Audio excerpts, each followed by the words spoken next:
invité leen jox leen plateau lu ma waxtu le président Diop moo ngi koy nuyu au passage moo déplacé wu ñëw di expliquer di communiquer avec les techniciens lan mooy seen rôle t-shirt yi gis ngeen ko ñu tasaare ko fu nekk pour communication ñu comprendre le sport bi ñuy def dafa am ay règles te am na ñoo xam ni am nañu sañ-sañ heure bu leen heure buñ ko sentiree ñëw saytu ndax ñoom ñu ngi mëngoo ak di règlement di xeex anti dopage loolu nag bi affaire bi amee seen ndaw yi bi ñu yegsee dañ leen aménagé bi salle bi ñu leen aménagé fa la ñu dal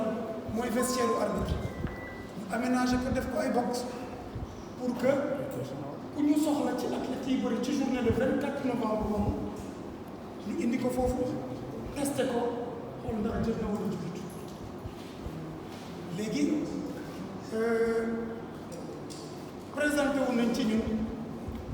ne ko Modou Lo ak Siteu su combat bi jeexee bëgg nañ leen saytu ma jël le président de la commission d'organisation du CNG parce que lamb ji ci organisation bi ñun ñoo ko yor mais comme yegg si nañ sur place informé ci li ñu bëgg a def ñun li suñu wareef mooy yombalal leen ko te loolu dafa dugg toujours dans le cadre de la collaboration comme nañ ko daan defee ak yeneen mbër yi nga xam ne dañ leen doon soumettre à ces tests moom le président de la commission d'organisation ak benn agent mu gunge leen ci manager u ñaari mbër ne ko kii moo yor Modou Lo di assisté kii moo yor Siteu di Max Mbergane agent bi dem na wax ak assisté wax na ak manager u Max Mbergane après dellu si waat mais bi lamb ci jeexee parce que ñun li ñu constaté rek la ñuy wax bi lamb ci jeexee gis nañ ni Modou Lo ñëw na ak encadrement soumettre ci texte ci test yi ñu testé ko biñ ko testé ba pare agent yi toog di xaar kaw Siteu ba 23h30 ñu ngi fi toog kaw Siteu jotuñu ñëw man maa ngi toog fi man ak ñoom bi ñu ñibbi 23h30 fii lañ ma bàyyi bi ñu demee man maa tëj porte yi pour que ñoom ñu dem te bi may quitté fii 0h jot na minuit laa fi quitté na ku xool caméra yi jour boobu di nga xam ban heure lañ fi quitté le 24 novembre ci guddi googu ci lañ ñibbi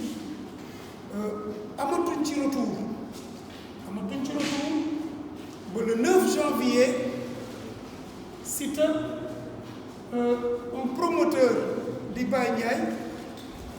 gis Siteu ak Balla Gaye comme combat ni lamb di doxe combat dañ koy régler ci biti après ñëw fii pour régulariser mais le 9 janvier bi ñu ñëwee en toute légitimité amuñu benn dogal wala atte lu war a mën a tax ñu ne combat bi duñ ko régulariser parce que test yi am na suite ba ca am waa agence nationale antidopage ñu ngi koy def mais un athlète bu taxaw ak son corps amuñu woon juridiquement lu ñu mën a xañ ñu ne ko déet yow doo liggéey ñu régulariser combat bi fii en janvier le 9 bi ñu demee ba le 28 janvier ñaar fukki fan ak benn agence nationale antidopage ñëw fii au CNG ak benn notification le 28 janvier de violation potentielle des règles antidopage boo xam ne dañ ko adressé le camp de Siteu donc notification boobu mu ngi ñëw fii au CNG jóge ci loxo le président Diop mu ñëw ak ñun aussi ñu faciliter ko jox ko numéro téléphone président de l'écurie Lamsar ki di Cheikh Niang ñu koy nuyu au passage jox ko numéro téléphone mu Max Mbergane Ndiame le directeur administratif woo leen ne ko waa antidopage dañ leen soxla pour ñu ñëw bi ñu ñëwee le 28 janvier ñu toog fii sama bureau ma woo le directeur administratif mu toog Max Mbergane toog le président de l'écurie Lamsar toog le président de l'agence antidopage ñoo toog ak document notification boobu main à main jaarul sax jox CNG joxal loxo ak loxo mu yëkkati ko teg ko ci loxo waa écurie bi boobu notification de violation des règles antidopage moom lañ ko doon jox maanaam dañ ko xaatimal ne règle yi nga xam ne moom la kuréel bi di antidopage di doxe yéen da ngeen ko violé da ngeen ko jalgati këyit boobu la ko doon jéemal bu ko tëggal boppam ci loxo ñun ñu yëmbalal ko ñu toog gannaaw bi ñu toogee ak ñoom dafa expliquer moom le président Diop lan mooy seen kuréel li ma jot a wax fii yëpp ci li ñuy liggéey ak lii nii ki ñuy testé moom nanguwul ñëw lan moo ko ci mën a fekk ñu conseillé ko ne na nga wut un conseiller juridique boo xam ne booy tontu doo dugal tontu yoo xam ne peut-être mën na la sànq mais soit assisté d'un conseiller juridique pour que réponse yi ngay joxe mu mën a nekk loo xam ne peut-être ëllëg mën na la muccal loolu conseil yooyu le président Diop def na ko ci suñu bureau wax ko waa Lamsar aussi dem nañu wut un conseiller juridique mu dimbale leen ci tontu yi nga xam ne ci parce que notification bi ay laajte la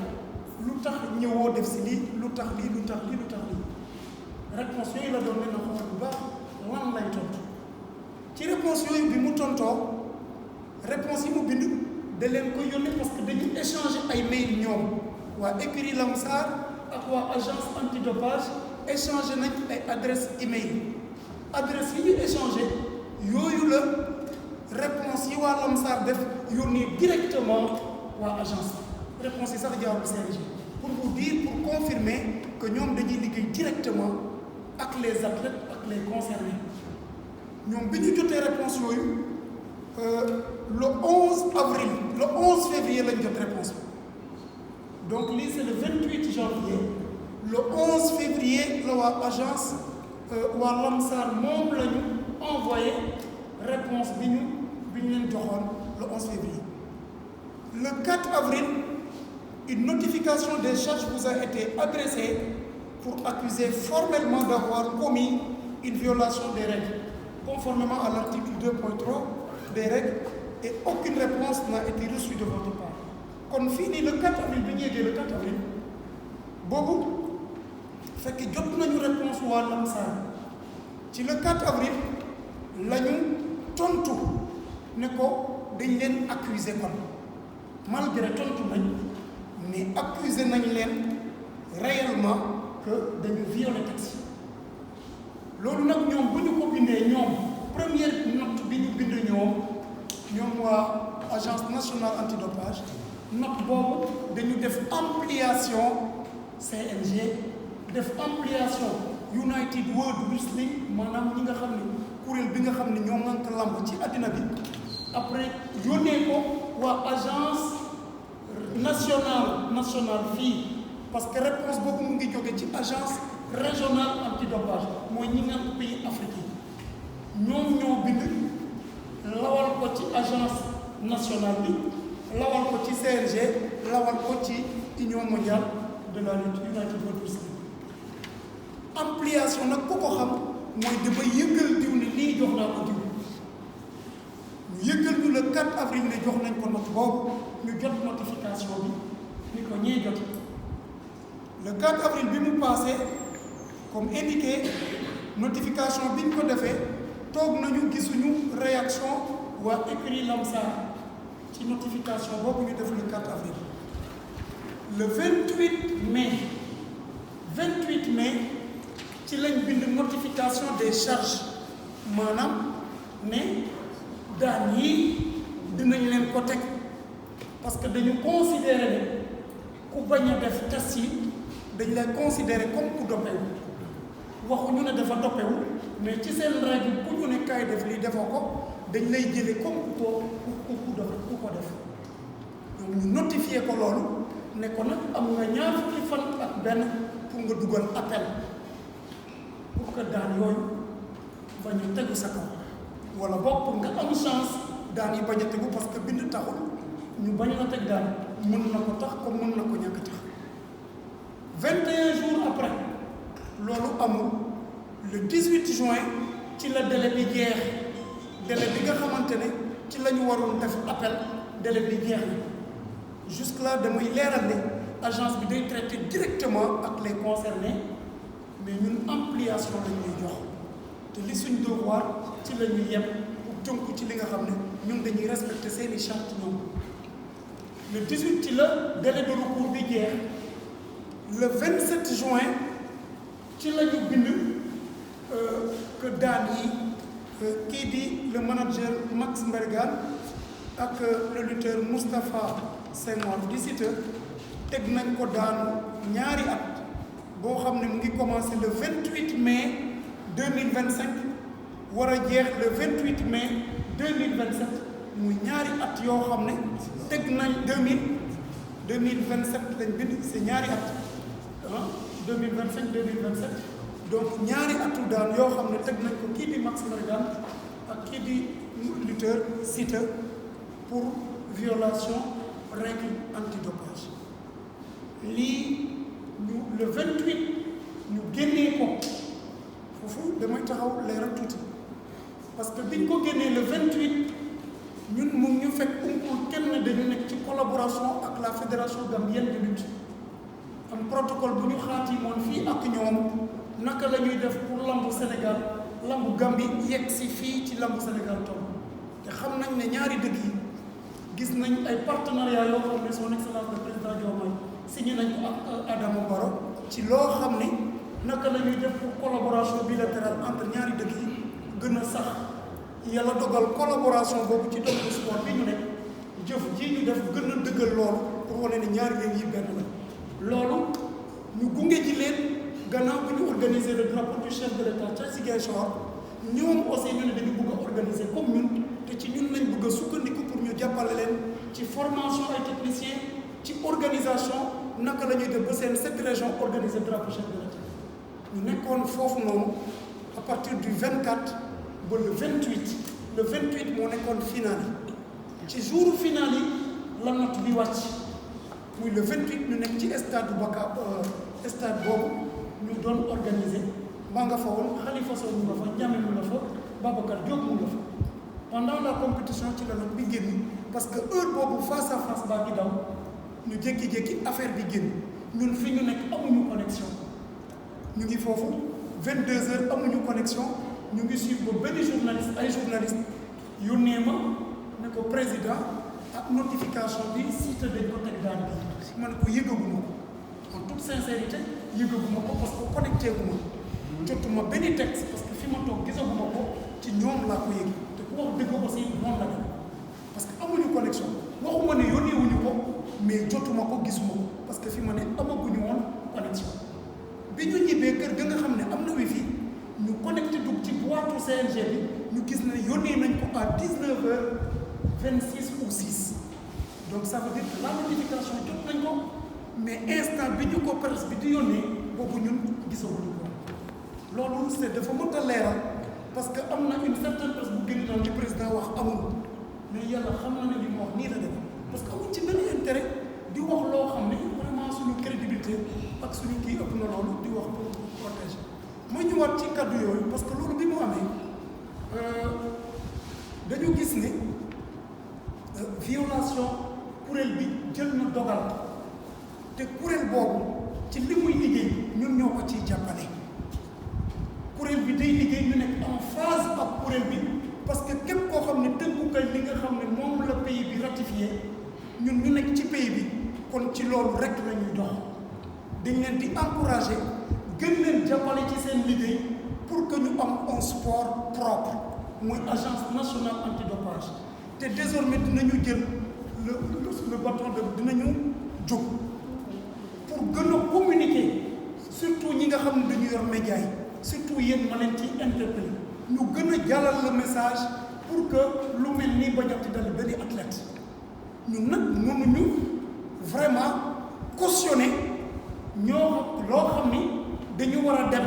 pour soumettre ci loo xam ne suñu dëkk daf ko ratifier ñu ne dañ ciy ànd loolu ñun duñ ci ànd parce que ñun dañuy ànd ci li nga xam ne moom la réew mi santaane moom la suñu pays ratifié donc képp ku ñu demandé pour nga war a def tas yi da nga war a dem obéir comme niñ ko waxee du ñu tàggu kenn buñ ko soxlaa te heure bu leen neex dañuy ñëw ci yow loolu moo ñu dugal ci cité bi ñu koy condamné pour que bépp acteur boo xam ne dafa nekk ci lamb ñu war la teg ci tas yooyu nga soumettre sinon daal mel ni ma ñu la dinañu continuer sensibilisation bi waxtaan bi ak acteurs yi pour que ñu nangu surtout ci côté boobu mooy fàttali ne du CNG moo teg daan Siteu ak Max Mbergane du ministère des sports moo teg daan Siteu ak Max Mbergane mais agence bi nga xam ne dafa autonome nga xam ne réew yi nga xam ne ñoo wër fii man lim nii yëpp ñoo ci tënk pour sport boobu ñoom ñoo gis ne seen texte yi dañ ko jalgati ñu yëkkati ay daan teg ko ci kaw Siteu ak Max Mbergane lii mooy li nga xam ne bëggoon naa ko gën a leeral mais en attendant presse bi yëpp ñu ngi laajte ndax combat bi dina am wala du am mais ñun dañu nekk ci liggéey boo xam ni ay avocat la ñuy jël pas pour défendre un lutteur parce que képp kuy jalgati rek duñu la défendre